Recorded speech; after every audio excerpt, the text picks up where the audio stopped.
Hi there, educators. My name is Tanya. I'm with Side by Side Educational Consulting. Thanks for joining me for our quick tip today. Last week, we focused in on this idea of teaching spelling using a multimodal approach. I want to expand that to this idea of assessing students in spelling. How do you know when your students are proficient with certain specific spelling patterns?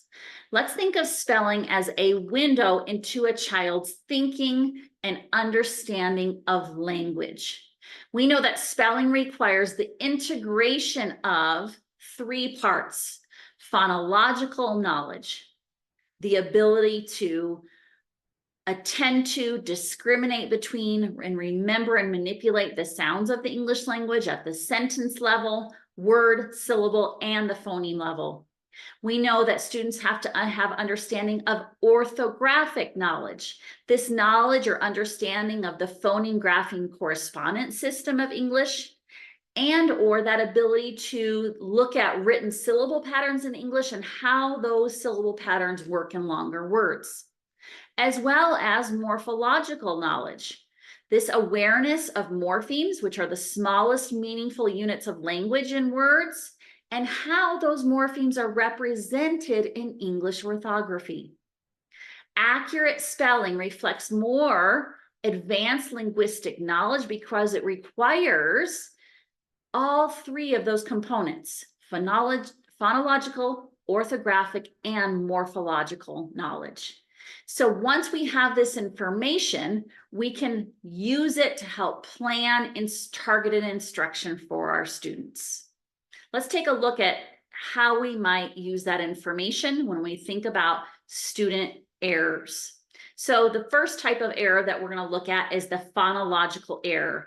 This is an error that a child may make because they're not hearing the correct sound in the word, or they might not be able to break those sounds up to segment those sounds in the word. So some examples are if the target word was set and the child wrote sit, or if the target word was that and the student wrote dat. That's a phonological error. And sometimes those phonological errors can connect with articulation. Another example is if the target word were spoil and the child spells SPL. They're not hearing that vowel sound, oil, or don't know how to spell that vowel sound. Here are some examples of orthographic errors. If the word was goat and the student hears all sounds, g-o-t, but spells it with an O consonant E pattern. Shack, all sounds are represented in the spelling for shack, but that last sound symbol correspondence, it was spelled with a K as opposed to a CK. Look at higher. The student is hearing all sounds in that word of both parts, high and but is not spelling that morpheme ER at the end correctly. Another few examples for morphological errors, when we're looking at those morphemes in words. If we have the word jumped and the student spells the t at the end of jumped with a T, as opposed to the ED. They're lacking knowledge around that past tense suffix that we would use on a verb. Improve as opposed to improve. If the error was in, I-N. Noting that that prefix im is not solidified for that student. Also, another example is when you see an S or an ES at the end of a word, like classes, when we're thinking about making a word plural. If the student represents the sounds is, class is, with an IS as opposed to an ES, that would be considered a morphological error. One of the ways that you can examine those patterns for students is through the use of a spelling screener. The Letters program has a spelling screener online for free for teachers, where you can give your students 25, a set of 25 words, increasing in complexity to examine the types of patterns that they are strong or solidified in, and those types of patterns that are more challenging for them. When I do this spelling screener, I sort of like to split it up into parts when I'm looking at consonant sounds in particular, when I'm looking at vowel sounds in particular, and then inflectional endings or other affixes or roots. The spelling screener you see here is a K2 screener. There's also a more advanced screener for grades 3 and higher. And what you can do when you get this screener is to really examine the types of errors students are making.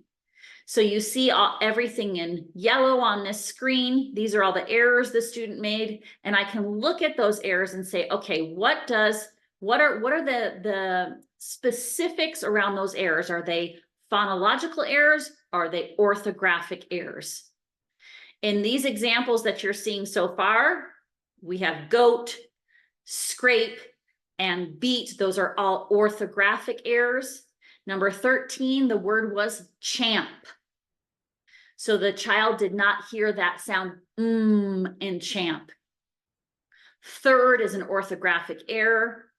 Drain is an orthographic error. But what's cool about this is that we can see that the student has a pretty good understanding of that vowel consonant E pattern, that silent E pattern. But what the student does not have a really solidified understanding of is those vowel teams or vowel pairs. Look at number 16. This has two types of errors, orthographic and morphological. The word was bridges. So we've got that morpheme bridge, and then we've got that plural added to the end, that ES. So we see that the student does not have that DGE spelling for the J sound, as well as that ES at the end to make that plural.